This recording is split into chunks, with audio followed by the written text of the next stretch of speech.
اللہ رب العالمین فرماتے ہیں کہ قرآن جو میں نے اتارا یہ تو ہدایت کی کتاب ہے، پہاڑ جو تھے وہ لرز جاتے، کانپ جاتے، تمہیں اثر ہی کوئی نہیں ہوتا۔ اور جن لوگوں نے توجہ سے سنا واقعی ویسا ہی ہوا کہ ان کے دل پتھر ہو چکے تھے مگر موم ہو۔ امام قرطبی جامع احکام القرآن میں لکھتے ہیں حضرت فضیل ابن عیاض رحمۃ اللہ علیہ کی توبہ کے کئی واقعات لوگوں نے لکھے ہیں، مگر وہ اس طرح بیان کرتے،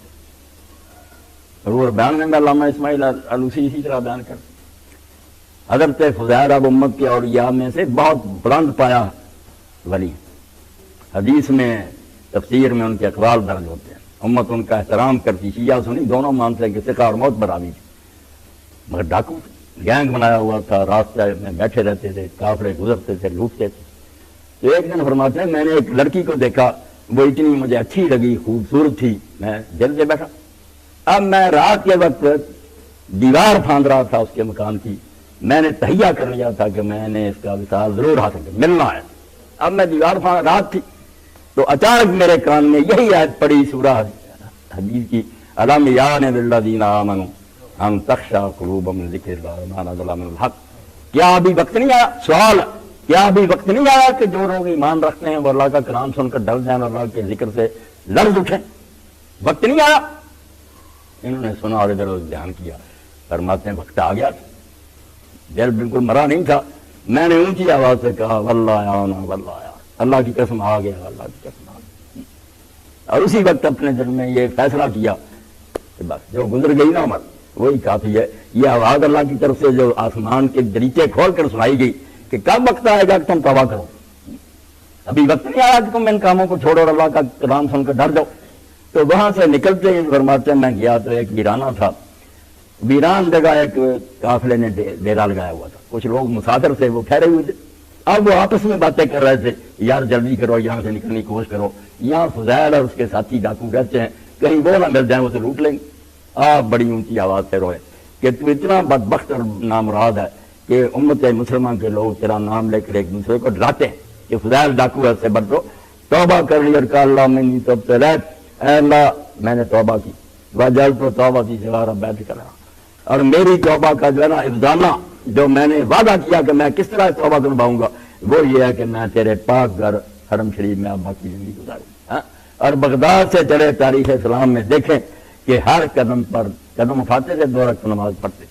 پھر قدم اٹھاتے، 2 سال میں حرم شریف پہنچے اور باقی زندگی پھر حرم شریف سے باہر نہیں۔ عاشورہ کے دن وہیں فوت ہوئے ہیں، باہر مکہ میں مقام کر لیا، روتے رہتے تھے، اور اتنے ڈر گئے کہ وقت کا خلیفہ ہارون رشید آیا اور اس نے اپنے وزیر سے کہا کہ میں کسی اللہ والے سے ملنا چاہتا ہوں، کوئی ایسا بندہ میرا ہو یار جو اللہ والا، ہم تو دنیا میں ڈوبے ہوئے اور ہر وقت اسی دھندے میں، کوئی اللہ والا بندہ جو ہے اس سے میری ملاقات کرا۔ تو لے گیا، حضرت سفیان ثوری سے ملایا، حضرت سفیان بن عیینہ سے ملایا، یہ ہم ہیں دین کے، کوئی چھوٹے آدمی نہیں، بڑے بڑے امام اور ولی ہیں۔ مگر جب وہ خلیفہ ملا تو بعد میں اس نے کہا حضرت کوئی میرے لائق خدمت، تو کسی نے بتا دیا مجھ پر یہ کر دیا، کسی نے کچھ کہا، اس نے وزیر اعظم نے ربی سے کہا کہ تھیلی دے دو، اور باہر نکل کر کہا کہ وہ بندہ نہیں جو میں ڈھونڈ رہا ہوں، یہ بہت اچھے لوگ ہیں میں یہ وہ نہیں۔ اس نے کہا اچھا آپ کو ایک آدمی سے ملا دیں، تو پھر حضرت فضیل کے مکان پر لے گیا جو ڈاکو رہا تھا بدنام، اور جا کر دیکھا تو اندر چراغ جل رہا تھا، وہ نفل پڑ رہا تھا، دروازہ کھٹکھٹایا اور کہا کہ میں ہوں اور امیر المومنین ساتھ ہے۔ انہوں نے سن کر چراغ کو پھونک ماری، بجھا دیا، دروازہ کھول دیا، رات ایک جا چھپ گیا کونے میں۔ اب یہ اندھیرے میں ڈھونڈتے ہیں، ڈھونڈتے ڈھونڈتے خلیفہ کا حاجی پڑا، اور انہوں نے کہا ہم نے آپ کو حضرت ڈھونڈ ہی لیا نا۔ انہوں نے کہا امیر المومنین آپ کے ہاتھ تو بڑے نرم و نازک ہیں، اگر جہنم سے بچ گئے بے ہوش ہو کر جائے۔ اس نے کہا اگر دوزخ سے بچ گیا تو ہاتھ تو آپ کے بڑے نرم و نازک، مگر مرنا بڑا خطرناک ہے، جہنم سے بچا تو پھر ہے نا، ہوش آئی تو پھر کہا کچھ نصیحت فرمائے، تو یہی نصیحت فرمائی کہ جس جگہ پر آپ بیٹھے ہیں نا یہاں فرعون اور نمرود بھی بیٹھے تھے حکومت کے تختوں پر، لعنت سمیٹ کر گئے اور جہنم کا ایندھن بنے، اور یہاں ہی حضرت ابوبکر عمر جیسے بیٹھے، ان کا نام جو ہے نا زندہ رہ گیا اور لوگ ان کے لیے رحمت کی دعائیں کرتے ہیں۔ اب یہ آپ کا چوائس ہے کہ آپ فرعون اور نمرود کے ساتھ جانا چاہتے ہیں یا نیک لوگوں کا۔ بعد میں وہی بات کہی کہ روتا رہا بڑا کہ کچھ خدمت، انہوں نے کہا خدمت یہی ہے کہ آپ جو میرے پاس آئے نا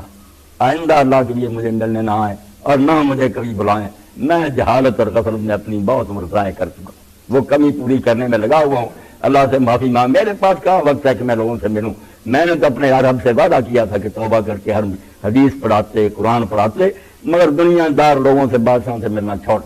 یعنی پتھر جو تھا نا وہ موم ہو گیا۔ اللہ کہتا پہاڑوں پر میں اتارتا، اور سمجھ رکھتے پہاڑ ٹکڑے ہو جاتے، تم انسان نہیں سمجھ رہے۔